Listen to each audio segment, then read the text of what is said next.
President Joe Biden will restore two sprawling national monuments in Utah that have been at the center of a long-running public lands dispute, and a separate marine conservation area in New England that recently has been used for commercial fishing. Environmental protections at all three monuments had been stripped by former President Donald Trump. The White House announced the changes Thursday night ahead of a ceremony expected Friday. Utah Governor Spencer Cox, a Republican, expressed disappointment in Biden's decision to restore Bears Ears and Grand Staircase Escalante monuments, which the Trump administration downsized significantly in 2017. The monuments cover vast expanses of southern Utah where red rocks reveal petroglyphs and cliff dwellings and distinctive buttes bulge from a grassy valley. Trump invoked the Century-Old Antiquities Act to cut 2 million acres from the two monuments, calling restrictions on mining and other energy production a massive land grab that should never have happened. His action slashed Bears Ears on lands considered sacred to Native American tribes by 85% to just over 200,000 acres. They cut Grand Staircase Escalante by nearly half, leaving it at about 1 million acres. Both monuments were created by Democratic presidents. The White House said in a statement that Biden was fulfilling a key promise to restore the monuments to their full size and upholding the long-standing principle that America's national parks, monuments and other protected areas are to be protected for all time and for all people. His actions were among a series of steps the administration has taken to protect public lands and waters, the White House said, including moves to halt oil leasing in Alaska's Arctic National Wildlife Refuge and prevent road building in the Tongass National Forest in Alaska, the nation's largest federal forest.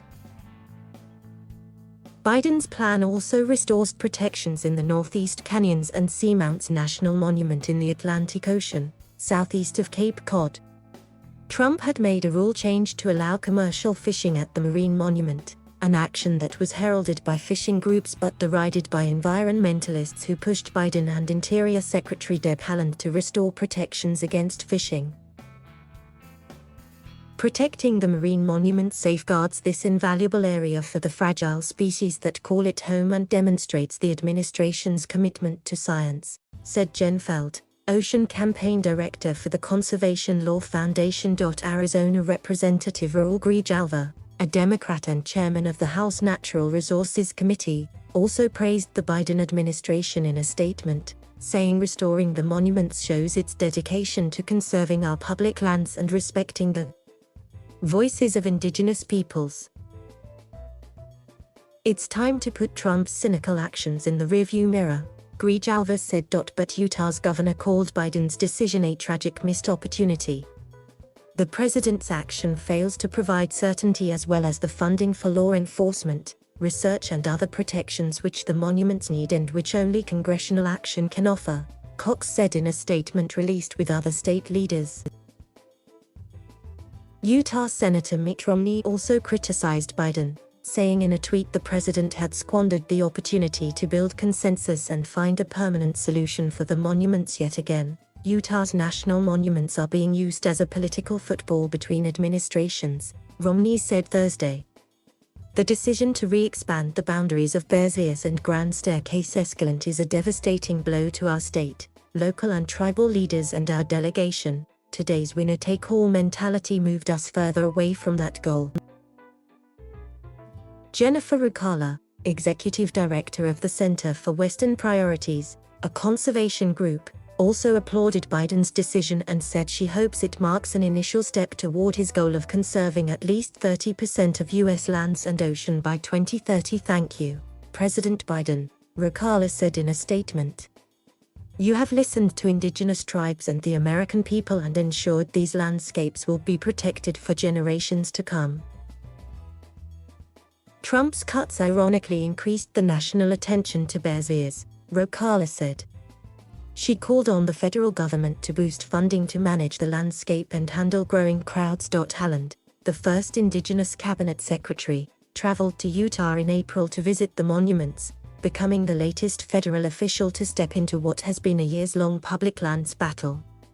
She submitted her recommendations on the monuments in June. In a statement Thursday, Haaland said she had the distinct honor to speak with many people who care deeply about this land during her Utah trip. The historical connection between indigenous peoples and Bears Ears is undeniable, Our Native American ancestors sustained themselves on the landscape since time immemorial, and evidence of their rich lives is everywhere one looks, said Halland, a member of the Laguna Pueblo in New Mexico.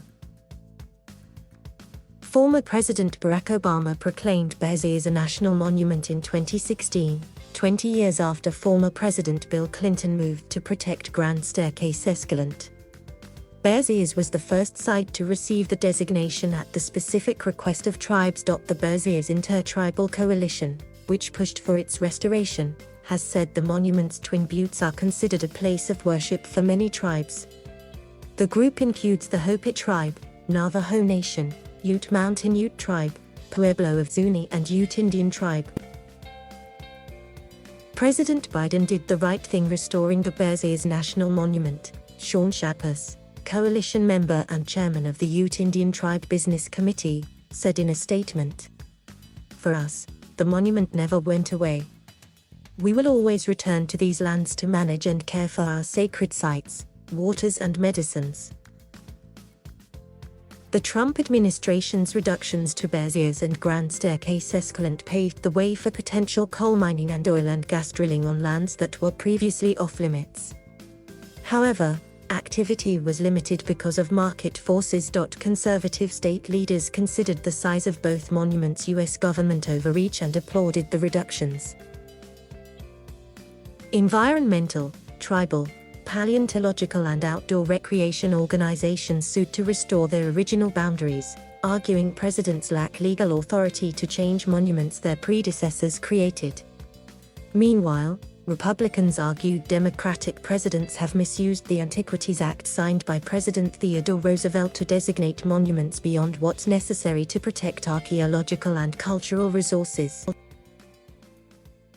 The Biden administration has said the decision to review the monuments was part of an expansive plan to tackle climate change and reverse the Trump administration's harmful policies.